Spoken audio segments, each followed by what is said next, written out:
Life is a test, and therefore there should be a guidance for us to understand the truth of this reality that we experience as life, and the tasks that are given for us to be fulfilled in order to pass this test. Well, the point is that this guidance has always been sent by Almighty Creator for every generation and every nation throughout the history, from the time of the very first human being till now. But that's not all. Because if you have done a little research, you would have known that there is an evil force which tries to destroy mankind and divert them from the straight path of success. And that's why you should keep in mind that this evil force first and foremost tries to make a false picture of the truth that comes from God. For that he uses two tricks. First, making false religions, and second, manipulation of the divine religions. The invention of false religions and manipulation of the divine religions were always aimed for three purposes. First, to divert people from worshipping the true God and to make a false picture of the reality. This is the most important goal of Iblis, to make people believe in anything other than the real God. But mostly he wants people to worship three things: Jinn, fire, and sun, which is again fire. And as you know, Jinn are made of fire. And if you remember the story of Iblis, he challenged and wants to prove that Jinn are superior to mankind. That's why he makes them worship Jinn.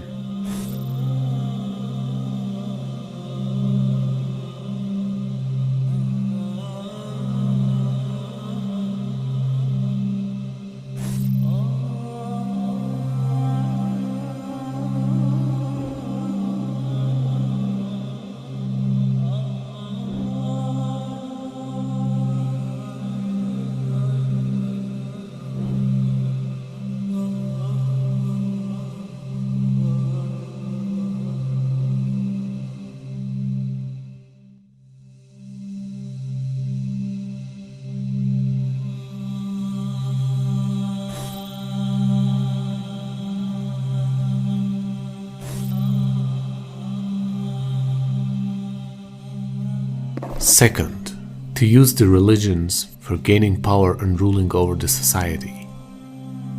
From the very past, religions were the most powerful tool for kingdoms to rule over the nations. Third, to delude people and earn vows and gifts from them in order to fulfill their own desires. So as mentioned before, the true guidance was always sent down by the Creator to people from time to time, and people kept changing the revelations exactly for the same three reasons. But every time that people changed the revelation, God sent them an updated version so that the true message of monotheism remains for guidance of people.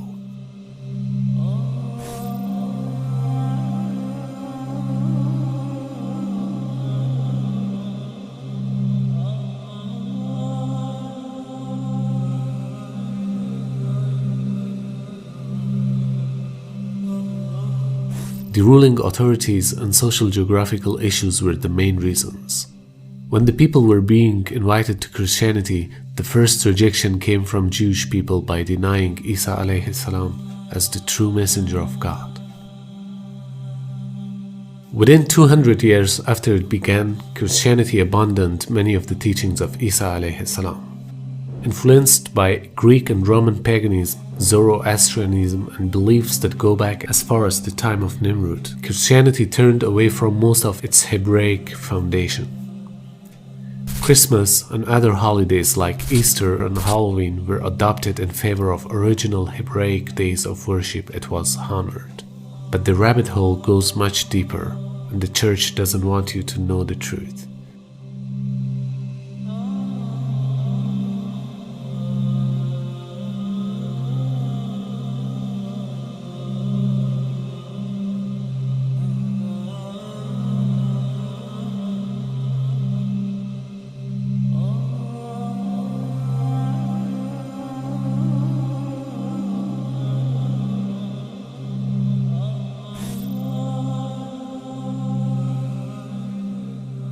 And you start to see changes going on from the early part of the Christian era in Southern Europe, where the major ceremonies held by the nature worshipping people are combined with Christian names and Christian ceremonies, and therefore what comes forth to us is a mixture with the two streams coming together, where you get a monotheistic name or a monotheistic character with a pagan ceremony. And so the mixture of this together is what is giving us the present day holidays that we see.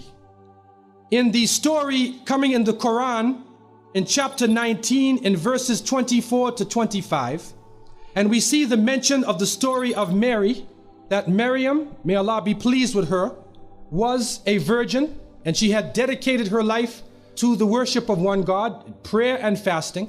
And by the power of Allah, that the Creator breathed His Spirit into her, and He said, be, and it is, she conceived Jesus, Isa alayhi salam, without a father, without a man. That is the belief of Islam. When she felt the pain of the pregnancy, the angel came to her and told her to go outside of the city. She went outside of the city to a remote area, and there she found a palm tree, and she found water, and it was speaking about a type of rutub, or a type of dates. It's at the height of the heat that the dates become ripe, and so it's at that time that she gave birth to Isa alayhi salam. Even in the Christian traditions, they have the belief that the shepherds were tending their flocks outside, and in Palestine you cannot keep your flocks outside in the wintertime. In the evening you bring them in because it's cool at night. And so it was the warm weather. It was also the time of the taxes in the north. So from different points of view, we understand that Isa alayhi salam was not born during the winter season. He was born in the warm weather. So who was it that was born in the winter season? Who is that character now? Long before Christianity, December 25th was a time dedicated to the sun.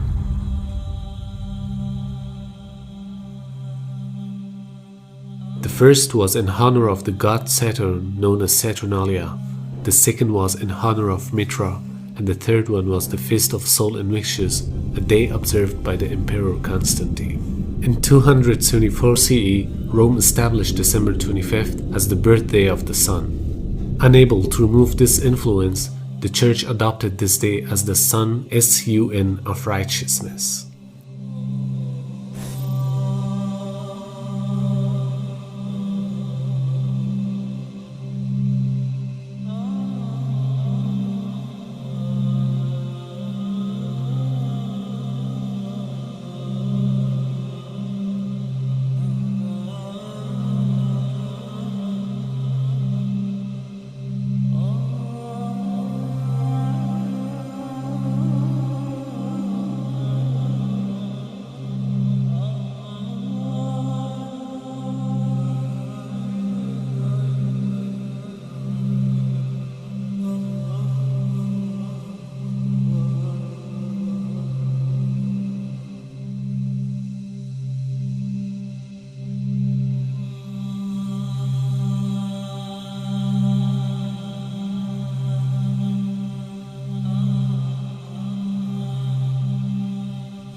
And as winter approaches, December, it gets colder and colder here for you people.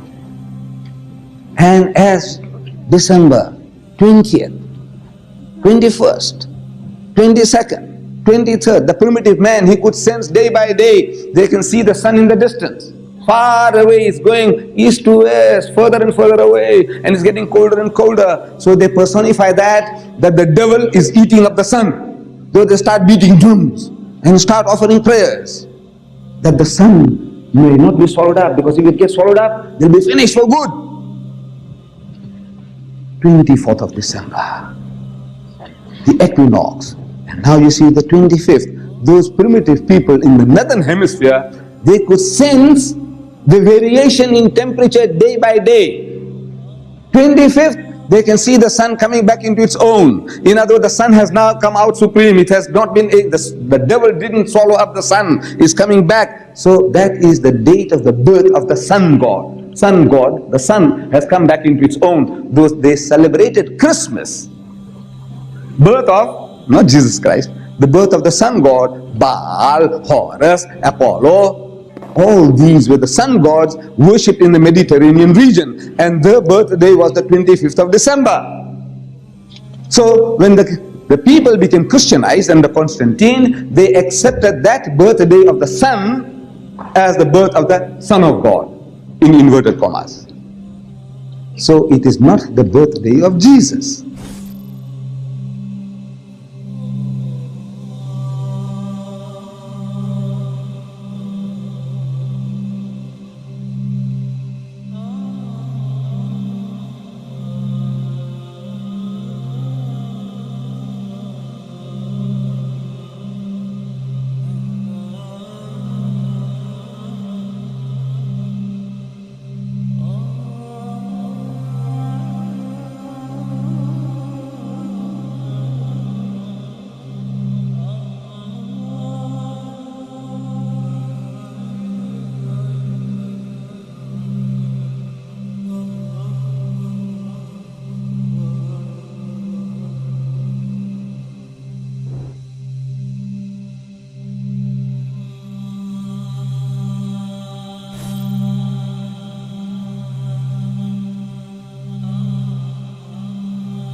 Obelisks are monuments which were made in honor of sun god Ra, as gratification for his protection, victories given to pharaohs, and asking for favors.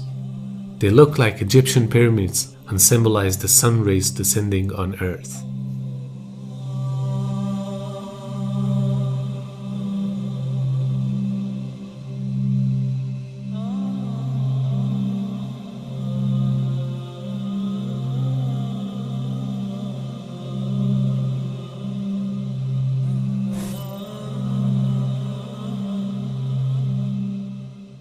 As a matter of fact, Trinity is a pagan concept that has been developed in Christianity over the centuries, by which the Christians claim that God manifests as three persons: the Father, the Son, and the Holy Spirit. So let's compare the idea with the ancient pagan religions. The Babylonian worshipped the trinity of Nana, Shamash, and Ishtar. The ancient Egyptian had the trinity of Amun, Ra, and Ta. Hinduism believed in Trinity doctrine, in which the supreme deity Brahma appeared in three forms: Brahma, Vishnu, and Shiva. The Greeks believed in Hecate, a three-headed goddess of night and magic. The tribes of northwestern Europe worshipped a group of three female deities known as matronae, meaning matrons. The Persians believed in triad of Ahura Mazda, Mitra, and Anahita.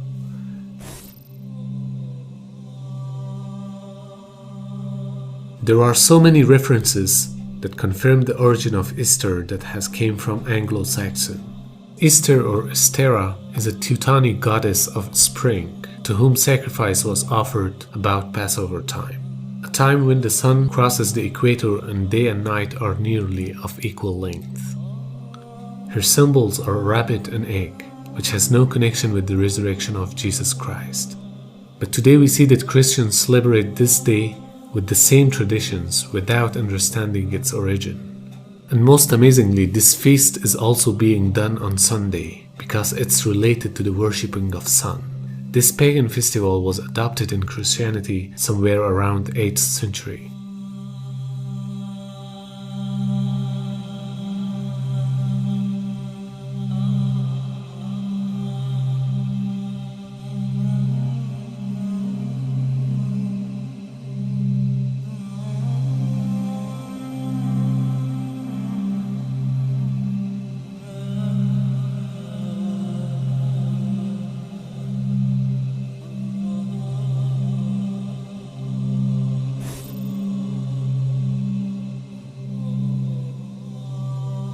In fact, Ankh was used as a symbol of resurrection at the time of pharaohs, same as cross, which is known as the symbol of resurrection for Christians.